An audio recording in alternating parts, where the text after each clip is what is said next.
apa kabarnya anak-anak? Hari ini kita kembali dengan ekonomi. Nah, hari ini kita akan membahas tentang konsep pendapatan nasional.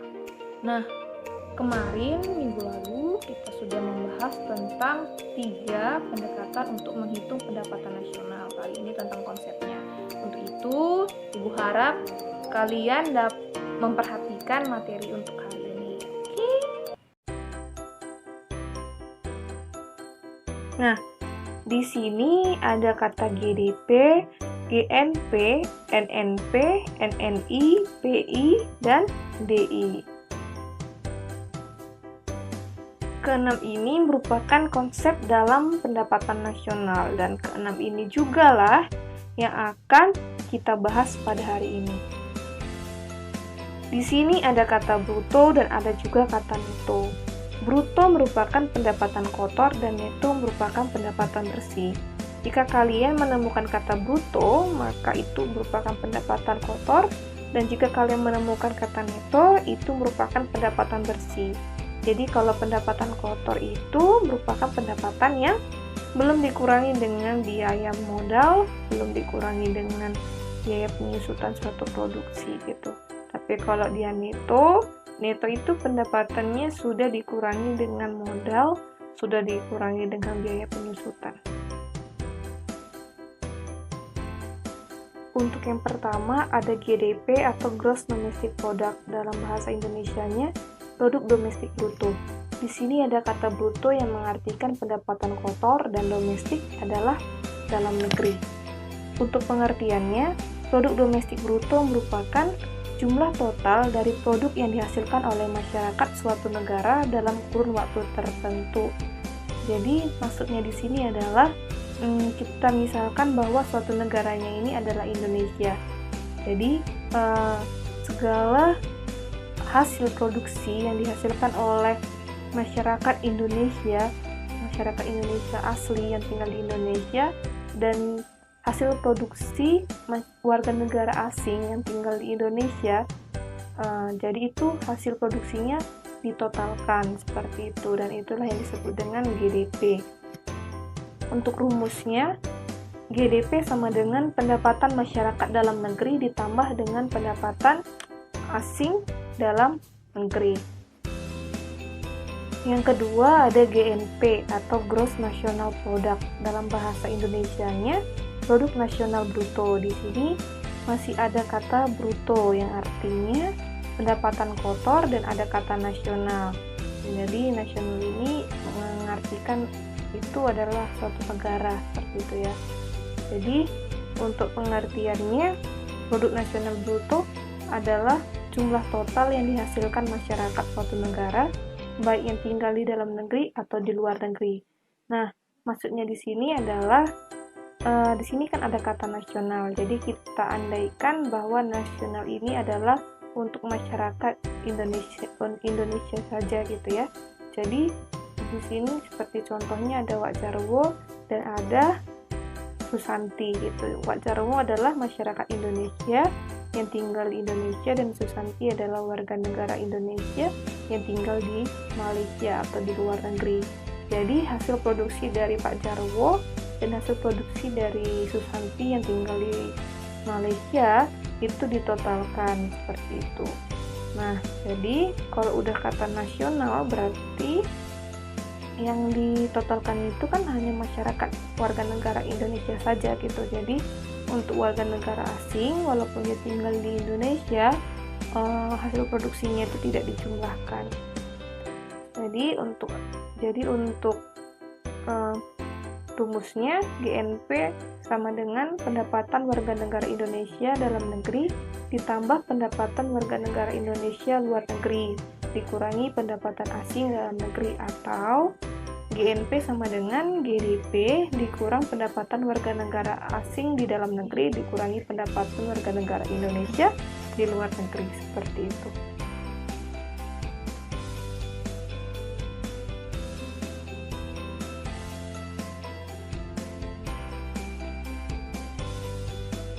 Selanjutnya ada NNP atau Net National Product. Nah, atau bahasa Indonesianya produk nasional neto. Tadi katanya sebelumnya ada kata bruto dan kali ini ada kata neto yang berarti pendapatan bersih, dan ada juga kata nasional.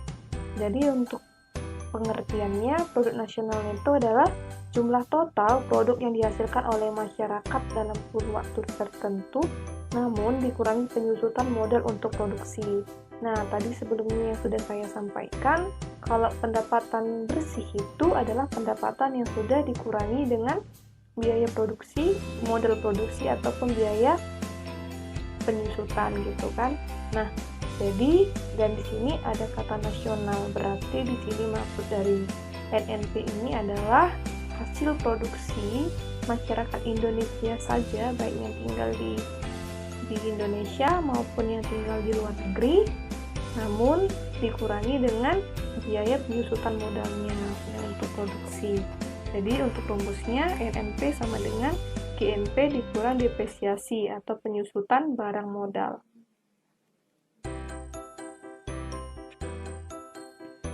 Selanjutnya ada NNI atau Net National Income. Dalam bahasa Indonesianya pendapatan nasional neto. Di sini ada kata neto yang mengartikan pendapatan bersih, dan ada kata nasional yang mengartikan untuk pendapatan bersih masyarakat Indonesia saja gitu ya. Nah, untuk pengertiannya, pendapatan nasional neto adalah pendapatan yang dihitung berdasarkan balas jasa yang diterima masyarakat sebagai pemilik faktor produksi. Untuk rumusnya, NNI sama dengan NNP dikurang pajak tidak langsung. Di sini ada personal income atau PI. Dalam bahasa Indonesianya adalah pendapatan perorangan. Nah, pendapatan perorangan ini adalah pendapatan yang secara formal diterima oleh masyarakat. Untuk rumusnya, PI sama dengan NNI dikurangi dana sosial, tambah pajak perusahaan atau pajak tidak langsung, ditambah laba ditahan, ditambah juga dengan iuran asuransi, ditambah dengan transfer payment. Jadi transfer payment itu apa? Transfer payment merupakan penerimaan yang bukan balas jasa produksi tahun ini, melainkan diambil dari sebagian pendapatan nasional tahun lalu. Contoh, pembayaran dana pensiun, tunjangan sosial bagi para pengangguran, bekas penjualan, bunga utang pemerintah, dan sebagainya. Seperti itu. Yang terakhir ada disposable income atau DI atau pendapatan disposable. Pendapatan disposable ini adalah pendapatan yang benar-benar diterima oleh masyarakat dan siap untuk dibelanjakan, dan selebihnya menjadi tabungan yang disalurkan menjadi investasi. Untuk rumusnya, DI sama dengan PI dikurangi pajak langsung atau pajak penghasilan. Nah, di sini ada contoh soal. Diketahui GDP 2000, penyusutan 150, pajak langsung 240, pajak tidak langsung 80, pendapatan WNI yang tinggal di luar negeri 60, pendapatan warga negara asing yang tinggal dalam negeri 100, transfer payment 170, iuran asuransinya 70. Berdasarkan data tersebut, hitunglah besar disposable income.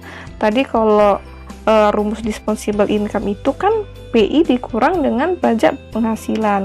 Untuk itu, untuk mencari disposable income ini, kita harus mencari dulu dari GDP, GNP, kemudian baru setelah itu kita cari lagi NNP-nya, NNI-nya, kemudian PI-nya berapa, dan terakhir adalah DI-nya atau disposable income.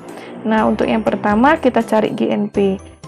Karena GDP-nya sudah diketahui tadi kan 2000. Rumus GNP, GDP dikurang WNA kurang WNI. Ya kan? 2000 dikurangi 100 warga negara asing dikurangi 60 pendapatan warga negara Indonesia. Sama dengan 2000 dikurang 40. Jadi GNP-nya adalah sebesar 1960. Kemudian kita cari NNP. Setelah dari GNP kita cari NNP.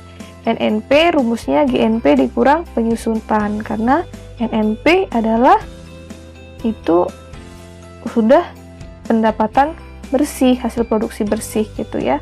Jadi GNP-nya tadi 1960 dikurangi penyusutannya, diketahui tadi sebesar 150. Jadi NNP-nya 1810. Kemudian kita mencari NNI. Dari INP, NNP, kemudian NNI. Nah, NNI sama dengan NNP dikurang pajak tidak langsung. NNP-nya tadi kita dapat 1810, pajak tidak langsungnya 80. Jadi sama dengan 1730. Dari NNI kita ke mencari PI atau personal income. Jadi rumusnya NNI dikurang iuran asuransi ditambah transfer payment. NNI-nya kita dapat 1730 ya kan. Kemudian dikurangi iuran asuransi. Iuran asuransinya tadi ada 70 ya kan. Ditambah transfer payment 170. Maka PI-nya 1830. Nah, yang terakhir setelah kita dapat GNP, NNP, NNI, PI, kemudian yang terakhir kita dapatlah di DI atau disposable income.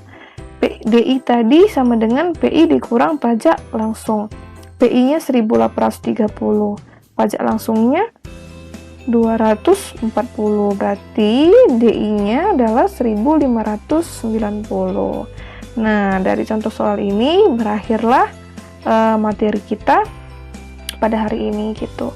Jadi, jika ada pertanyaan atau saran, bisa langsung menghubungi ke saya gitu ya, atau bisa juga melalui kolom komentar jika ada yang tidak dimengerti seperti itu. Oke ya, selamat belajar, tetap semangat dan jaga kesehatan. Terima kasih.